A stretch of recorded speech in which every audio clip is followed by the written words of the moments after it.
সন্ধেবেলা একটু কিছু খেতে ইচ্ছা করছিল, তাই চট করে বানিয়ে ফেললাম এমন নর্মাল চাউমিন।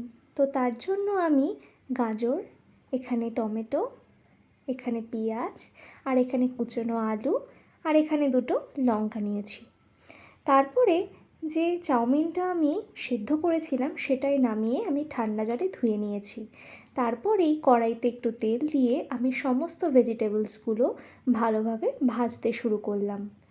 ভালোভাবে ভেজেছি যাতে কাঁচা ভাব না থাকে। তারপরে একটু লবণ অ্যাড করেছি। কিছুক্ষণ ভালোভাবে নাড়াচাড়া করার পর এদিকে আমি ডিমটাকে ভালো করে ফেটিয়ে নিলাম, আর এর মধ্যেই আমার ভেজিটেবলস ভাজা রেডি।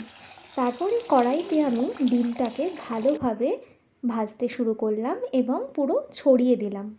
তো তারপরেই আমি ওর মধ্যেই নুডলস আর ভেজিটেবলসগুলো ভালোভাবে দিয়ে নাড়াচাড়া করা শুরু করলাম, আর তার মধ্যেই আমি অ্যাড করলাম একটু সস।